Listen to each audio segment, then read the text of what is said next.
All right, shalom, shalom. First and foremost, I want to give all praise, all honor, and all glory to Yahweh, Bahasham, Yahweh Shai, Bahasham, Rachakodash. I want to give double honors to our apostles and elders of Great Millstone that rule well. Peace and blessings and much salutation to you, elect Akyam, across the four winds of this earth, kicking this word in sincerity and in truth.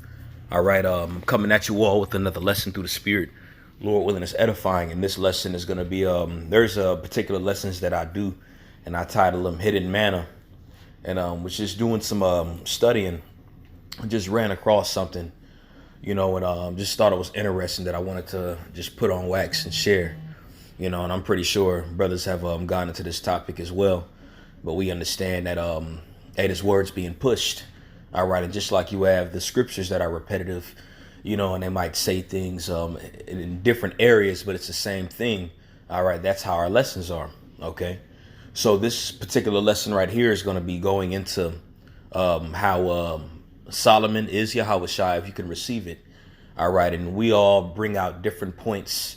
All right, different precepts going into that to prove it. And again, the only ones that are able to receive this, all right, are those that are in the spirit. All right, because yes, reincarnation does exist. Yes, that's something that the ancient Israelites believe, and we believe that right now. All right. And just because we say reincarnation doesn't mean that if you might have been a cow in the past life or a chicken or whatever. No, man. All right. People get that misunderstood. OK, reincarnation pretty much means that your spirit, which your spirit doesn't die, but it gets sent back up to the Father after you die. Your spirit has been on the planet Earth at a period of time in the form of somebody else. Okay, that's why the Lord is stirring up our minds and by pure way of remembrance right now. That's why the Apostle Peter said, for once he knew these things, because we were here practicing these things at a period of time. Okay, matter of fact, I'm gonna bring a precept out really quick.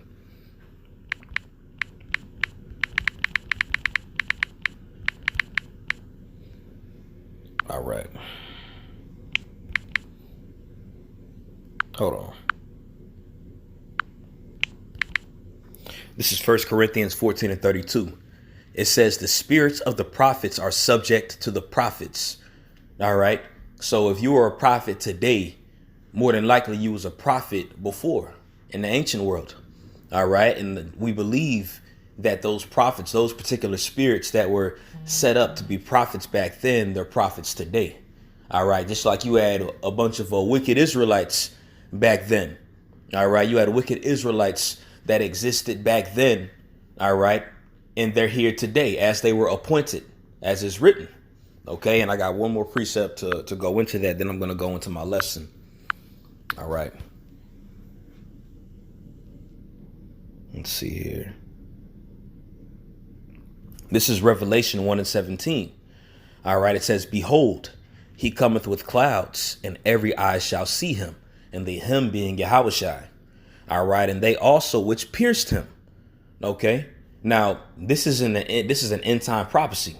This is when Yahweh Shai returns on the planet Earth. OK, so he's up in the heavens right now, sitting on the right hand side of the Father. OK, so obviously he's not being pierced now, and best believe when he comes back, he's not going to be pierced.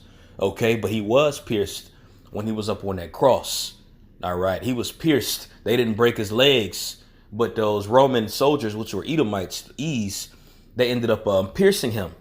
OK, so it says, and they also which pierced him, and all kindreds of the earth shall wail because of him, even so, Amen. OK, so those particular people, that particular soldier that pierced him back then is here today in the flesh. He has to be. All right, because it says every eye is going to see him, and it's even including the individual that pierced him. OK. So now let's get into the lesson, all right, going into Solomon and Yahweh Shai. I just wanted to bring up those few verses going into reincarnation, okay? And again, only the spiritual will be able to receive this, all right? First and foremost, you have to be an Israelite to receive this word anyway, okay? So let's go into the book of 1 Kings, chapter 4, and I'm going to start from the top, and the key point is going to be in verse 7, okay? And again, this lesson is going to be just a spiritual manna, hidden manna. All right. This is 1 Kings chapter 4, verse 1. So King Solomon was king over all Israel, And these were the princes which he had: Azariah, the son of Zadok, the priest; Elihorep and Ahiah, the sons of Shisha, scribes; Jehoshaphat, the son of Ahilud, the recorder; and Benaiah, the son of Jehodiah, was over the host; and Zadok and Abiathar were the priests. Okay, so it's going in a list of the governing body, all right, of Israel around this time. All right, and this is when this is after Solomon was inaugurated as king, okay? Or I should say was anointed as king, okay? For lack of better words. Verse 5 says, and Azariah, the son of Nathan, was over the officers. And Zabud, the son of Nathan, was principal officer and the king's friend. And Ahishar was over the household. And Adoniram, the son of Abda, was over the tribute. Now the key point is here in verse 7. And Solomon had 12 officers over all Israel, which provided victuals for the king and his household, each man his month in the year made provision. Okay, so we understand that there's been 12 months of the year. There's 12 months, just like back then, you have 12 months today. The only difference is back then you didn't have January, February, March, April. All right, we had our own Hebrew months, all right, that we had with Hebrew names. Okay, and he had appointed one officer to be over particular victuals, all right, for every month of the year. All right, every month they would make provision. Okay, and when you go into that word provision, let's see here. The word in the Hebrew looks like it says kawal. All right, and it says contain, measure. All right, calculate, to sustain, to support, to nourish. Okay, to contain. Okay, but it also says to measure. Okay. So going back to verse 7, it says that Solomon had 12 officers over Israel. All right, and that number 12 is very significant. Solomon, which we understand is Yahushua, all right, who we understand Yahushua is our Messiah. How many officers did Solomon have over Israel? He had 12. How many disciples did Yahushua have? Yahushua had 12 disciples. All right, and when you go into this word officer, that word there is Salakia. Let's go back to it. Phone tripping. When you go into that word officer, that word there, officer, is natazab. All right. And it means to stand, to take stand. Okay. It says to be stationed. Okay. And I was looking it up yesterday. I thought there was one that I seen where it said they were officers. Let's see here. I'm sorry, they were governors.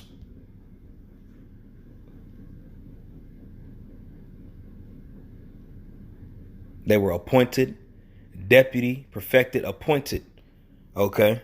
So at the end of the day, Solomon had set up 12 leaders, all right, officers, or pretty much they stood up as the form of governors as well, all right, or deputies, all right, and they had power, or they've been given charge to give provision over Israel. All right. And provision, again, one of the words goes into measuring.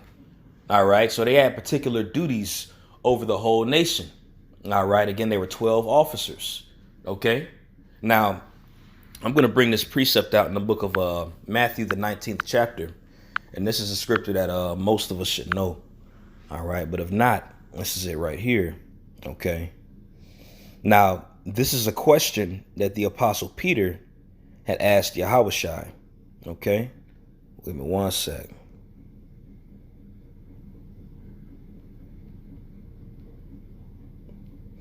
This is Matthew chapter 19, verse 27. It says, then Peter answered and said unto him, behold, we have forsaken all and followed thee. What shall we have therefore? And Yahushua said unto them, verily I say unto you, that ye which have followed me, in the regeneration, when the Son of Man shall sit on the throne of glory, there was that word regeneration. All right. Just another word of saying reincarnation. All right. Because Peter knew, Yahushua knew that Peter was going to have to die. All the disciples were going to have to die off and they were going to be back later. All right. And we're in the latter day right now. Okay. So best believe that this is talking about reincarnation right here, if you can receive it. And I just want to go into this word regeneration really quick. Strong's G 3824. Polygenesia. Polygenesia. All right. And it says new birth, reproduction, renewal, recreation, regeneration. All right. So we understand that this is going into, Yahushua was talking about a later period of time where Peter and the rest of the apostles, which at that time they were disciples, they were going to be back in the flesh. Okay. They were going to be back in the flesh. Okay. Now, when Yahushua comes and sits in his glory, like he explained, all right, a lot of people think that that's going to be up in the clouds forever. All right. But they misunderstand that, because in Revelation 21, it talks about how New Jerusalem had descended down from heaven as a bride adorned for her husband, and New Jerusalem representing a people before it's of place. All right. And that's ultimately what we long for. But best believe in the kingdom of heaven, which will be established on the planet Earth, we will have new bodies and be in new flesh, flesh that can't sin, flesh that can't go off. All right. And ultimately, that's the regeneration too.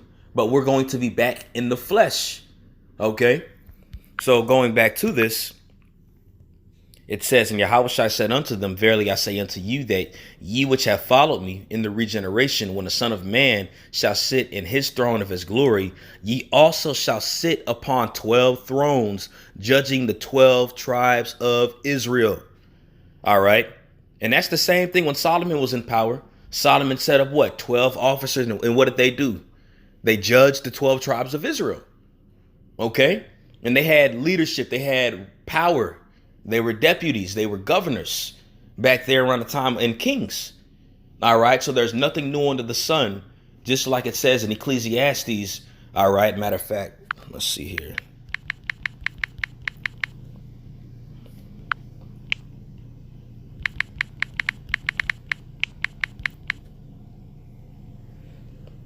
All right.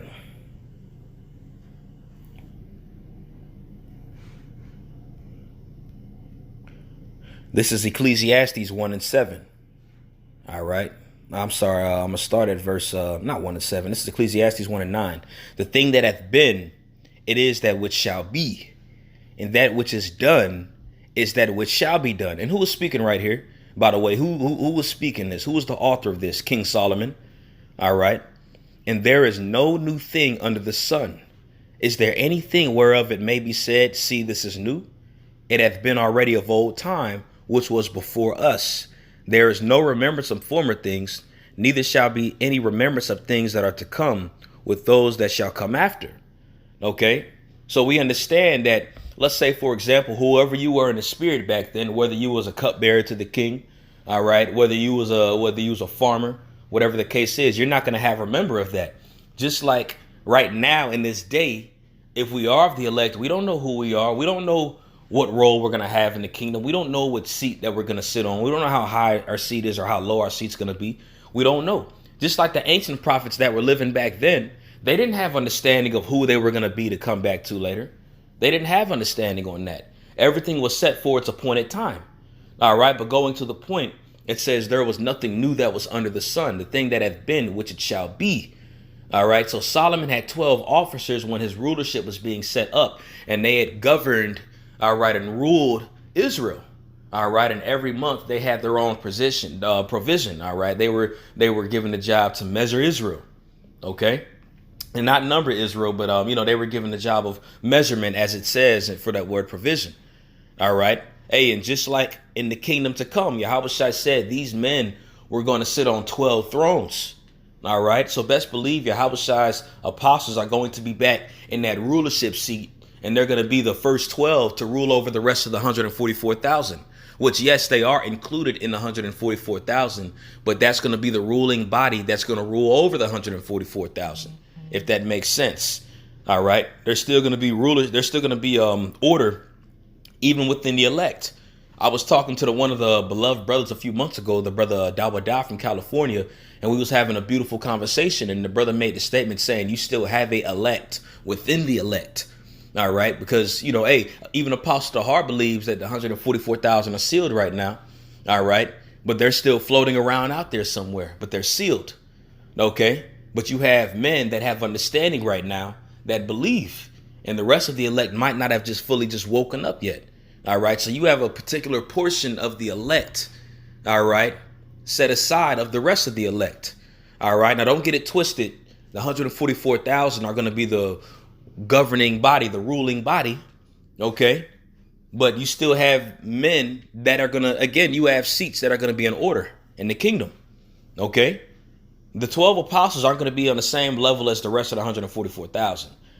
They all are going to have an extreme glory. All right, but there's going to be order, like I had stated before, with Yahushua being our king. Okay, actually, I got one more precept I'm going to bring out, actually. All right, because again, it went into Solomon having those 12 officers, and Yahushua having his 12 disciples. All right, this is in the book of Isaiah, chapter 9, verse 6. All right, and it says, "For unto us a child is born, unto us a son is given, and a government shall be upon his shoulders, and his name shall be called a Wonderful Counselor, the Mighty God, the Everlasting Father, the Prince of Peace. Of the increase of his government and peace there shall be no end." All right, so there's going to be a government that is going to be upon Yahweh's shoulders, just like you had the high priest that wore the ephod, and the ephod consisted of those 12 stones, and those 12 stones represented the 12 tribes of Israel. Yahweh is going to come back in his glory. All right, and it explains in Revelation, the first chapter, the fashion of his apparel, how he's going to come.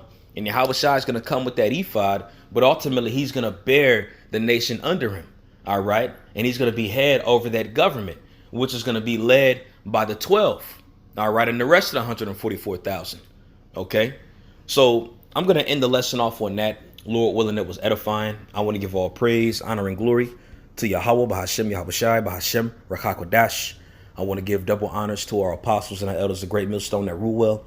Peace and blessings and much salutation to you, elect Akyam, across the four winds of this earth, kicking this word in sincerity and in truth. Shalom.